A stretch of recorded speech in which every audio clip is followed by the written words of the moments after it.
Today's podcast is brought to you by Chikara Wrestle Factory, 4711 Wingate Street, Philadelphia, Pennsylvania, where they specialize in lucha libre, torso, European, British, and German styles, mixed martial arts, and American pro wrestling, all built into the curriculum at the Wrestle Factory, where they strive to create the most well-rounded performers active today.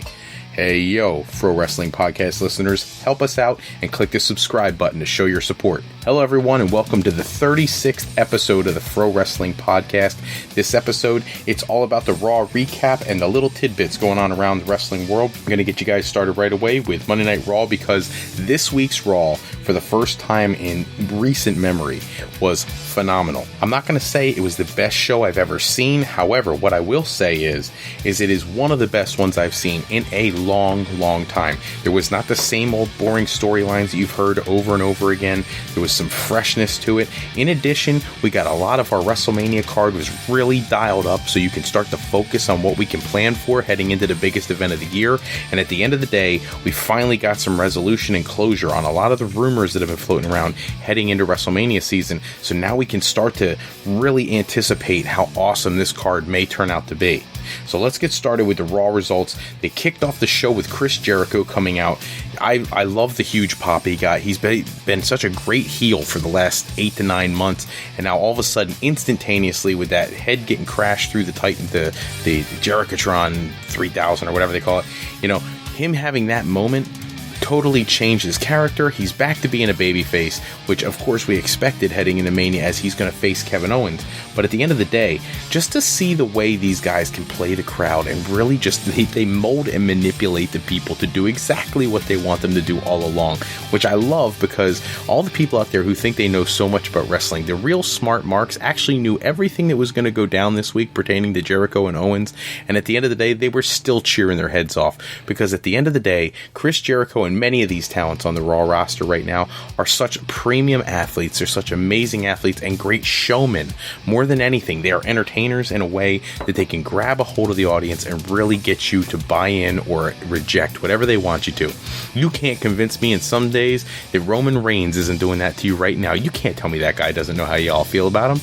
And at the end of the day, it doesn't matter. He's still playing the game and he's doing a really good job of it and selling tons of merchandise. That happens because he's successful with what he's doing. So Chris Jericho comes out, the fans go wild, he's in the ring to cut his promo, he's talking about how he needs to know why Kevin Owens did what he did a few weeks earlier, and he's calling Kevin Owens out so he can explain himself. Of course, Kevin Owens is going to come to the top of the entrance ramp.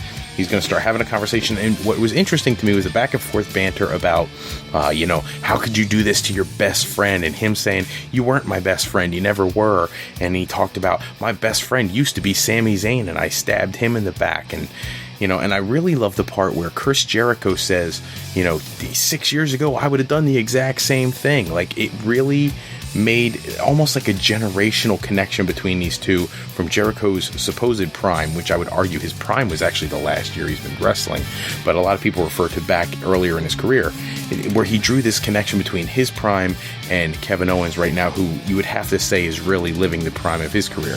So the banter goes back and forth. Jericho wants to face Owens at Mania. Owens is reluctant to agree unless Jericho puts up the United States Championship. He did the whole bit where you cost me my championship, now I'm going to take your championship from you.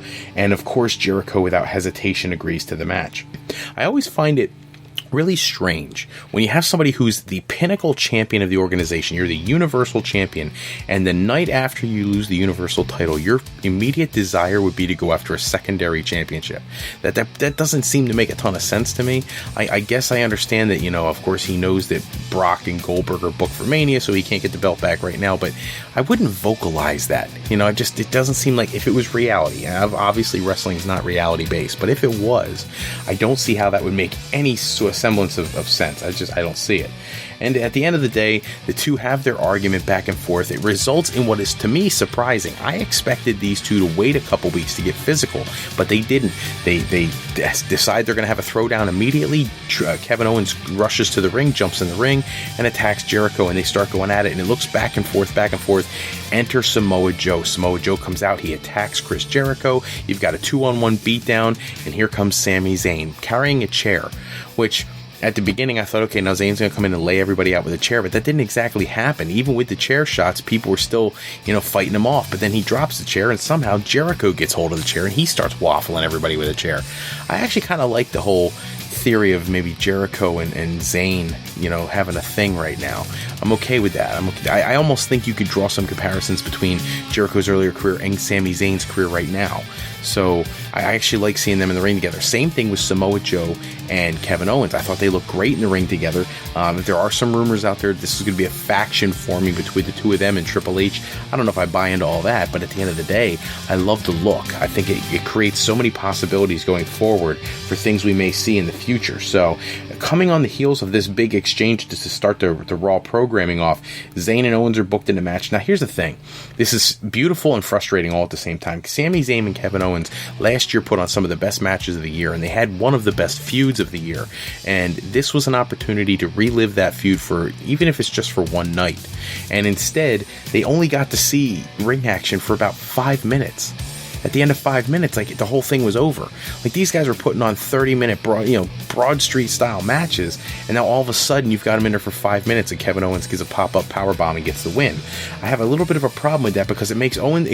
I'm happy that it keeps Owens looking strong, but I don't like that it makes Zayn look very weak.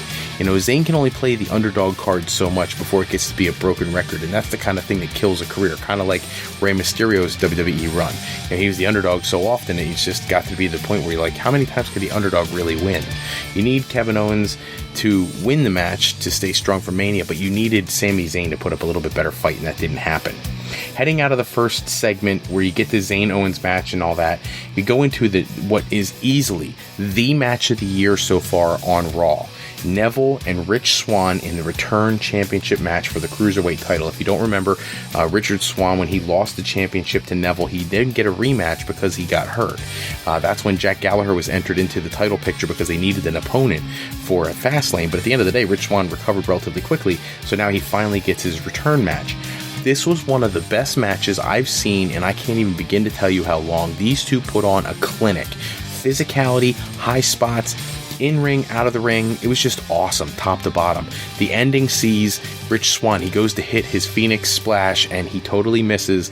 And what I thought was, for me, as a longtime wrestling fan, one of the coolest endings, you get to see Neville go hook in the Rings of Saturn, Perry Saturn's old finishing move from the Eliminators. Actually, it wasn't from the Eliminators. He did it more in WCW when he became a singles wrestler. But the point is, I always loved the move when Perry Saturn did it, and I liked it even more to see somebody else bring it back for something. I don't know what's going on with Neville not settling in on one finishing hold, but I'm okay with it. He wears it well. The best part of this, despite the fact that this was an insanely fantastic match, is they followed the matchup with an even bigger segment. I thought to myself, how do you top this match? And they did it. Austin Aries in the ring doing an interview with Neville after the match, talking about the competition on 205 Live and what his aspirations are, what he's going to do next. And he really, I found it interesting that Neville claims to have defeated everybody of value pretty much in that division. And the fans are just coming to their feet in an uproar, chanting for Austin Aries. And he actually took the time to pause for a second and thank them for it, which I thought was total comedic and perfect.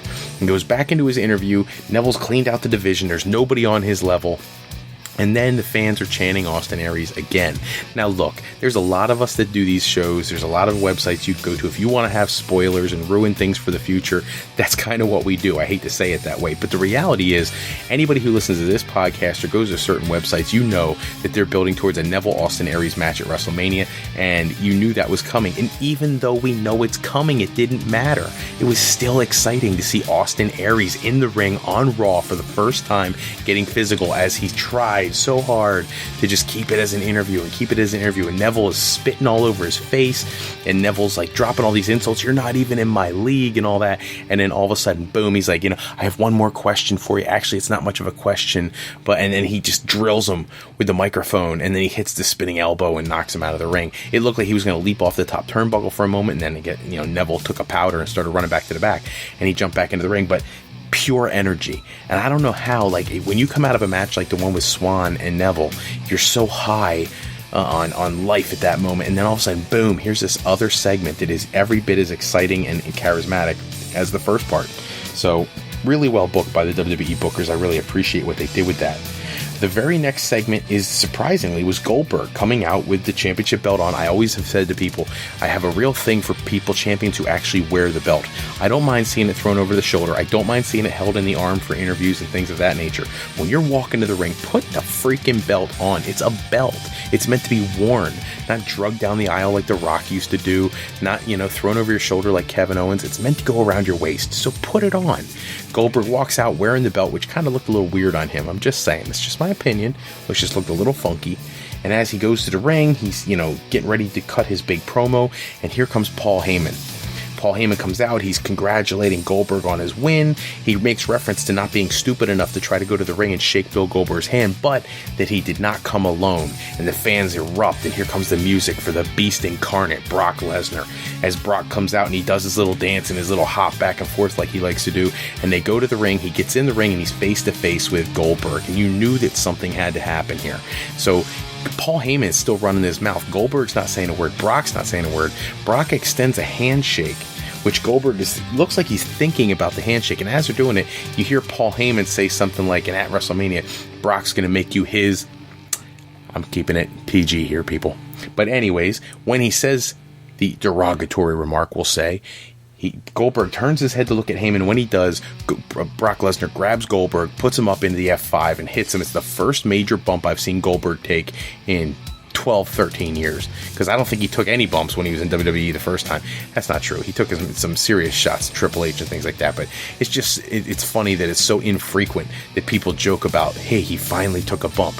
Takes the F5, and then he's like crawling across the ring trying to get his hands on his championship belt, which I thought was perfect drama as Brock and Heyman leave the ring. Very cool segment. I really appreciated that. You move on to the next match, where it was Enzo and Cass challenging Gallows and Anderson in a rematch from the night before. I never understand why, if you get a shot at the title and you lose, why do you get a rematch? You weren't the champion who lost the belt, so why do they give you another shot? You earned a shot. That's it. Your shot's over. You're done. Go home. But anyways, they give him another match. So Enzo and Cass go out to the ring, and you've got Cesaro and Sheamus walking around the outside of the ring apron, and Cesaro's drinking coffee, and they're watching the match, and it's a typical match. I mean, these teams have been done to death over the last couple months, and as they're doing their match wrap-up, Enzo gets the hot tag. He's hitting all kinds of moves, does a dive to the outside, clears everybody out, and then he's freaking out, spinning around and head banging and doing all the craziness that he does, and he whacks into Cesaro, whose coffee goes all over himself and Sheamus, and now the brawl is on. All 6 men in the ring, everybody's hitting everybody, people are getting knocked over the top rope, through the rope, people are diving on each other, and at the end of the day, you see Sheamus and Cesaro standing tall in the ring together, and I gotta tell you, I didn't like the tag team when they first put them together. I started to get a little bit of bubbling of liking them back in January, and then when they took the titles from them, I was like, geez, they're going to split these guys up already, and I was just starting to like them. Now, I really like them as a team, and I hate it that I like it, because I really don't want them to be a tag team. I want to see Cesaro walk around with that Universal title, or the WWE Championship, and that's not going to happen as long as these two are a tag team, but at the end of the day, they looked awesome, and they really look like a real, legitimate, like old-fashioned, like together tag team, so I really appreciated that. Next match sees Akira Tozawa in what you can't describe this as anything other than a glorified squash match over Arya Daivari. I feel bad for Daivari, because the reality is, a couple weeks back, maybe a month and a half ago, he came out and he was on 205 Live and he looked awesome. And it looked like they're going to push the kid. But I think they've run into a problem where they've got so many cruiserweights that are of the same skill set that they got to make a jobber. And that's really a screwed up position to be in. You've got to make somebody be less skilled than they actually are, because you've got too many people who are about the same. And that's where I think Daivari is right now, Arya Daivari. They come out, Akira Tozawa does all the offense. He ends up picking up the win. He does like this snap German suplex, and he hits the pin. He gets on the mic, which I was a little nervous, because I haven't really heard this guy talk all that much. And he's calling out Kendrick, and he's doing his little chant. His chant is really catching on with the people. I don't know how people just keep inventing these little chants and things for people to cheer when they're out there, but his is over, and it's over pretty big. So he goes out there, he calls out Kendrick. Kendrick comes out and tells him he'll answer him on 205 Live as to whether or not he'll meet him in the ring for a match. I hope that match gets going soon, because I don't know how much longer Kendrick's got gas in the tank, but at this moment right now, he's putting on some great matches, and I'd like to see him and Tozawa in there so Tozawa's character can build and Kendrick can get an opportunity to have just a couple more really phenomenal matches in his WWE run here. After that situation is over, the New Day come out, and to be honest with you, it's back-to-back total squash matches. They come out and they introduce the Chicago crowd to their new ice cream bicycle, and here come the Shining Stars, and they totally obliterate the Shining Stars. I don't know if the Shining Stars got a punch in. I mean, it was that bad. You know, they hit their finishing move. The match is over. I feel like for the last month and a half or so, since losing the tag team championship to Cesaro and Sheamus, that the New Day have just done nothing of importance. They're going to host WrestleMania. That sounds great, but they held the tag team titles for so long. They deserve the respect of a real main event program. Now, the only reason I would be okay with this current lack of push is if you really are working to a Broken Hardys versus New Day match at Mania. If that match is going to happen, then I'm okay with all of this. If that match does not happen, then we've got a problem, because you're wasting the most over tag team you've had in decades. So they really need to think about that. Please stop burying the New Day with these stupid matches. The next segment, Bayley and Mick Foley are in the ring, and they're talking about her win over Charlotte the previous night. That was Charlotte's rematch. Bayley's got the championship. She's headed to WrestleMania. She looks sad and somber. She's upset because she didn't want Sasha Banks interfering in her match, and she did anyways, and she doesn't know how to feel about that. Mick Foley tries to move past that. Listen, you're the champion. You're going to WrestleMania, and the question is, who are you going to go to WrestleMania and face for the Women's Championship? Cue the music. Here comes Sasha Banks, which you could have seen coming a mile away. Sasha Banks comes out. She's making her case for why she should get the opportunity to challenge for the Women's Championship. You know that's going to bring out Charlotte. Here comes Charlotte to the ring with Dana Brooke. With Dana Brooke, I mean, she's like a lost puppy. I don't even know why she's out there anymore. Just move her over to SmackDown or something. Give her a fresh start. Get her away from Charlotte, because clearly she is nowhere near Charlotte's level, or anybody else on the roster for that matter. I'm almost convinced that the women that keep getting squashed by Nia Jax could probably beat Dana Brooke at this point. Get her out of there. So Charlotte gets in the ring. She's making her case. She wants another rematch. She's been guaranteed she's going to get one, and Mick Foley is trying to settle this down. And here comes Stephanie McMahon, because she always has to interject when this women's match stuff comes up. It's like she's got something for Charlotte. She gets in the ring. She talks about how it's going to be Charlotte and Bayley at WrestleMania. Mick Foley has a problem with that. You can't leave out the boss, especially after beating Nia Jax. So he proposes that next week Sasha Banks and Charlotte meet, and the winner will go on the Mania and face Bayley. Unfortunately, Stephanie does not agree. Stephanie says you have a good idea, but she's going to tweak it a little bit. Instead, it will be Charlotte versus Bayley at Mania, but tonight Bayley will face Sasha Banks, and if Sasha Banks wins, she'll be added to the championship match at WrestleMania. I have one small problem with this. Nia Jax is not a part of that equation, and other than losing one match to Sasha Banks, no, Nia Jax belongs in the World Championship picture, so she has to get written in there somehow. If she doesn't, then they've missed an opportunity. Just saying, it's my opinion. Unless, and now this is really far-fetched, but they hype up certain things throughout the year, especially at the Royal Rumble time, talking about some of the big shocks and surprises at the Rumble. Can you imagine at the Andre the Giant Battle Royal if Nia Jax won? I'm just throwing it out there. I've never spoken those words until this very second. I didn't even have it in my notes of things I wanted to talk about tonight. But that just popped into my head, and I thought, wouldn't that be something that you never would see coming? I actually would love to see it. She doesn't have to get overly physical. You could have her going up against all the smaller guys while all the big guys are going at it, and find a way for her to win it at the end. That's my new thing. If they don't put her in the Women's Championship match, I want Nia Jax for the Andre the Giant Battle Royal. You heard it here first. I'm just saying. The next segment is the match, Sasha Banks going head-to-head with Bayley. The match was a snore fest. I mean, they were doing all these basic moves. Bayley clearly didn't want to wrestle against her friend. Her friend clearly was more into it than she was. Lackluster effort all over the place. Towards the end of the match, she gets put into the submission hold. Sasha Banks looks like she's going to win. Bayley's crawling towards the ropes. Referee gets distracted, and Charlotte interferes. Charlotte ends up making it so Bayley gets rolled back into the middle of the ring, and she taps out to Sasha Banks. So now there'll be a triple threat for the Raw Women's Championship, courtesy of Sasha Banks winning this match. So I was a little surprised that they spun it that way, since Sasha Banks has cost Charlotte twice. You would think that she would try to cost Sasha Banks, but for some reason that didn't happen. I don't. Again, I'm not the guy who writes the storylines for WWE, but if I was, I might have tried to spin that a little differently, because it doesn't make a ton of sense. Just my opinion. Moving on, Triple H has an interview. They show a video of Seth Rollins working out, getting ready to come back to the ring, which in all honesty, to see how hard this guy works out is just phenomenal. These guys are in such amazing tip-top shape. It just blows your mind. But in the interview itself, Triple H had a lot of information in there talking about how he doesn't want Seth Rollins to call him out at Mania and everything. But that's not what's important about this interview. What's important about this interview is something that had nothing to do with what they were supposed to be talking about. At one point he says, "You got to take your hat off, Michael Cole, to the WWE. I mean, the world-class care they provide their athletes is second to none. That's Kevin Wilk. Kevin Wilk. That's like the best in the world. WWE spares no expense when it comes to the health and welfare of their talent.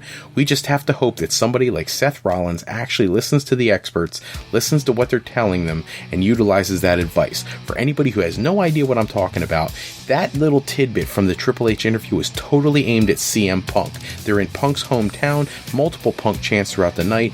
They're in Chicago, and this was a way for him to throw a jab at Punk, because if you don't remember, Kevin Wilk is the doctor who supposedly didn't treat Punk properly, and led to Punk having the injuries and issues that he had, and there's a lawsuit pending between the two. Now, I wasn't there.